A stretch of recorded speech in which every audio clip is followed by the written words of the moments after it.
I asked the waitress about some of these smoothies, and the naming conventions are a little weird because there's a red smoothie that seemed to be mostly berries, like strawberry, a raspberry, and like banana, something like that.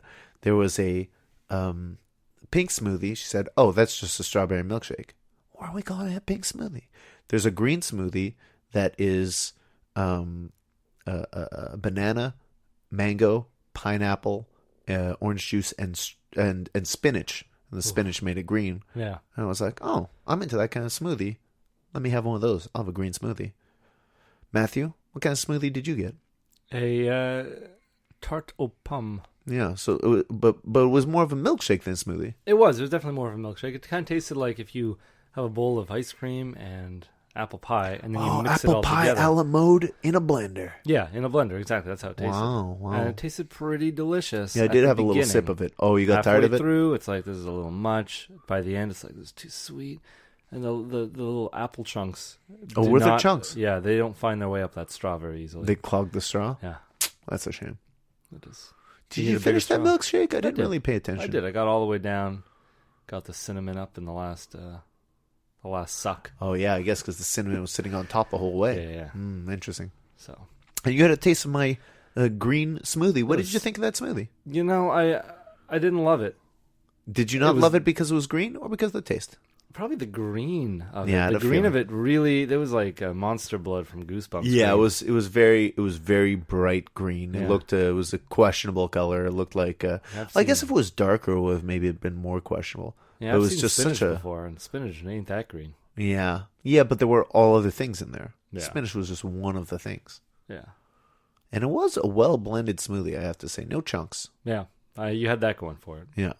It did taste pretty good, but what I didn't like is when I put my straw that had been, soiled with the green, I put it into my milkshake, and it's just green and white. Yeah, it looks weird. Looks bad.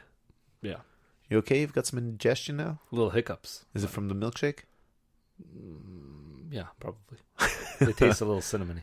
Okay. So it didn't take very long for us to actually get our burgers. No. When we were waiting there, just sipping on our milkshakes. Matthew, what was your initial reaction when the burger sat down in front of you? Real happy. Yeah? Looked good. Were you hungry? Is that why? Open face burger. Yeah. Yeah, I got to put my own stuff on it. No tomato, just like I had requested. Ate the pickle right away. The bacon. Came on a plate? Came on a plate. That's always good. I was a little disappointed in the home fries, but, that's a different story. Mm-hmm. Did you notice your bacon was crossed? Yes, I did. I thought you might. Mm-hmm. So once I put everything together, put the ketchup, mustard, a little bit of mayonnaise on there, bit into it, I was really happy with it at the beginning. Oh, no. It went the same way as that milkshake. Really? Yeah. It's too sweet? Not the same way as the milkshake, sorry. It went a different way from that milkshake. It started off pretty good, but as I kept eating it, it got drier and drier, and it felt like work. I wasn't enjoying the meat as much. Really? Yeah, and I don't really know what to make of it. Maybe I was just getting full. Maybe it did its job too early. Okay, I see what you're saying. I added some ketchup and mayo to this burger. You know what? Just because I was in that kind of a mood. Usually I would just eat the burger as is, but I decided to try that out. And once I put the mayo on and then finally closed the burger, I regretted it a little bit because I saw that it was a Kaiser bun. And I love me a Kaiser bun, a little sweetness of a Kaiser bun. I bit into that burger, and that first bite was pretty tremendous. I really enjoyed that first bite. The bacon was maybe a little too crispy for my tastes, but it was good. The burger not as juicy as I like, but it's a diner. What do you want? But the bun really helped things along. Also, the tomato was a real fresh, nice piece of tomato. The lettuce was crisp. The pickle was tasty. I bit into I had the first few bites with enthusiasm. I was really excited and enjoyed those first few bites. I was gobbling up, and then I started slowing down so I could take my time and appreciate the burger a little more. Again, like I said, not as juicy as I like, but this was a really good burger, a really good diner burger. It's not, it's not a gourmet burger, not like the place gourmet burger, but as a descriptor of a burger. Yeah. It was a really good diner burger. So I want to give it maybe the $100 burger status after that first bite, I was thinking, it's like, is this going to be the one? And no, because it, like you said, it wasn't juicy enough. And it was something I really missed, something I needed. Now, Matthew, I know you don't like drippy burgers. I know. So that juiciness line is that's a small moving target that needs to be hit. It's walking on a tightrope over a volcano for me. It's I don't know if it's ever going to happen. Yeah. Well, I mean, maybe if you believe, Matthew, maybe it's all in your attitude, your outlook. Maybe. But it's going to be difficult to change. I'm stubborn. So, Matthew, during most of our meal, I was just talking about the new Zelda game I've been playing. Yeah, you've been really into it. I really have been. This game came out just last Friday. The new Nintendo Switch came out March 3rd. And I got... there was a whole mix-up with the shipping, actually. I got the game in my mailbox on Friday. And I was like, oh, what a tease that I got a game for a system that I don't have. That's weird. I guess I'll get it soon. Yeah. And then the following day, I looked at sort of the shipping information, or the the email that was sent to the tracking numbers. That's what it is, mail tracking numbers. And I see, okay, the game delivered, perfect. The system delivered. Wait, what? And then somehow they decide to ship one order to 2 locations. One was my old address and one was my new address. Why would they do that? I don't know. I really don't. So I walked over to my old apartment and rang the doorbell and was like, hey, did you get a package yesterday? And he was like, unimpressed, but yep, let me go get it. And I was kind of impressed that they didn't even open the box. Okay. To see what was inside. I wish they had left it and then be like, yeah, it's up here with all the rest of the stuff you left at our apartment. It's like, you can have it when you take all the rest of it. So you go take this old desk. This old desk and this kitchen table, and I don't know if we left the dartboard. Dartboard, yes, thank you. I had to mime it out for Matthew to guess for me. Thank you, Matthew. But no, they just left me the box. I don't know if they knew it was me who had moved out a year and a half. Like, they saw me for one afternoon. Did they really remember me? I didn't remember the look of this guy. Okay. It could be new tenants entirely. Could be. So I don't really know. All right. Well, it's nice because really they could have just kept it. Yeah. So we never got it. So I got it. I went home, plugged it in, made sure everything worked, went to work. And basically since then, when I'm not at work, I've been playing this game. This game is blowing my mind. I mean, usually I play very simple, get from point A to point B games like Super Mario, where, you run to the end of the level and that's the goal of the game. Yeah. But this game is so big and complicated. The first thing I did was I wake up, I see the world, I run out, I pick up a stick, there's a fire, I can light the stick on fire, and then run around in a forest. I've just lit everything on fire. The first thing I did was start a forest fire and run away before it burnt me to death. You're supposed to be the hero of this. Yeah, I know, it was an accident. I just it was really me testing it out, going can I light this on fire, can I light that on fire, and then the fire started spreading, and then my clothes were on fire, and I just ran away. Ran away. Just run away from the scene of the crime. Yeah, exactly. But that was just the beginning of the game.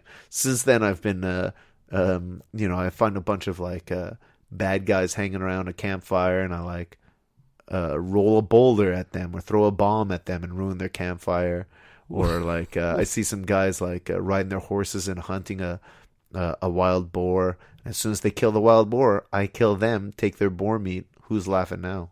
Well, what makes them bad guys? Well, they're goblins. Well, the goblins got to eat. Goblins got to keep warm. You're just ruining goblins' fires and stealing their meat. Why are we defending the goblins? The goblins are the bad guys who have taken over this whole world. All I know is what you've told me, and the goblins are lighting campfires and they're catching their food, and you're lighting forest fires, and you're sneaking up on them and murdering them at their fire pits, and then you're also waiting for them to kill boars so that you can steal their kill and murder them. Yes, I suppose so. Goblins got a gob. I mean, there's all kinds of neat things you can do. Like there's this power of magnesis or whatever, and so you can pick up yes. metal objects, okay, and sort of control them from a distance. So sometimes these these goblins are having a campfire and they're sort of dancing around their campfire. Having a good time. And then there's a big metal box over there. So what am I going to do? Pick up the metal box and just start smashing them from a distance. They might have been dancing to celebrate their daughter's graduation. They may have something From goblining school. from Goblin U. Yeah. Who knows? And you just thrash them to death. Yeah. Smack them around with a giant metal crate. I mean, you're supposed to be saving a princess, no? Well, I'll get to it. I need to get some nice clothes before I do that. Because I got some pretty raggy clothes right now, and I know as you go further in the game, you get nicer clothes that is like more got more armor and stuff. Yeah, if I'm meeting a princess, I don't want to be wearing some raggy clothes. Oh yeah. You can't rescue a princess in your everyday clothes. You got to steal from some wealthy goblin. Yeah, I feel like I also need more like magical powers so I could defeat the big pig spirit that's floating around the castle. Yeah, I never knew Link was so insecure. About his look, about everything about it. He's like, well, I could rescue the princess, but she's not going to want to, be in a relationship with me. Yeah, not the saving her would not be enough. No, I mean, my character now is wearing a hood because he's so ashamed. Yeah, he shouldn't be. I mean, he's able to wield a sword that I don't believe anyone else is able to. Correct? Not yet. So far, I've just got like a pitchfork and like a big leaf, and I did get a sword. But it was rusty and it broke pretty quick. It's not the sword. No, it's not the sword. Okay, I've got no good swords yet because they all break pretty quickly. You're not going to woo a princess with a big leaf. No. Well, maybe. Sort of fan her. Yeah. And there's also a boomerang. Like in past Zelda games, there's a boomerang, but I've realized this boomerang's far more complicated. So you got to throw it, and then you got to get in its path and hit a button at the right time to catch it. Okay. So far, I've gotten 2 boomerangs and pretty much immediately lost them both. One I threw and didn't catch, and it flew off a ledge. And another one, I was up on a tower, and there were a bunch of bats flying around below me. I was like, I'm going to take these bats out. And as soon as I threw it, it hit the ledge right in front of me and just tumbled down to the ground. I was like, well, never seen that boomerang again. Forget these bats. I'm going to leave them be. Yeah. So you've been running away from a lot of problems. I've been blowing myself up a lot. I've been starting fires and running. I was working my way through a field and then came across a giant monster, a giant cyclops monster. I woke him up and he threw a tree at me, and I just had to book it out of there. I found a horse, jumped on it, and ran away. That horse didn't like me, threw me off. It's a whole thing stealing horses. Yeah, you've been stealing. You told me you were stealing a bunch of horses, and you particularly like to steal the ones that have been broken in by the goblins. That's right. If I steal a goblin's horse, then it's a little better trained than a wild horse. Yeah, you don't want to do your own dirty work. Yeah. Like I found a horse that I stole from a goblin that had like blue spots on his bum, so I called him Blueberry. That's cute. Yeah. But you killed the goblin to get it. Oh yeah. Yeah. I killed him and stole his horn. You stole? They have horns? Yeah, they have horns, and sometimes you could trade those horns in for things. At one point I sold way too many. I found a little a merchant. Yeah. And he had some what was it? Oh, I needed money to like buy new clothes because I want to look good for the princess.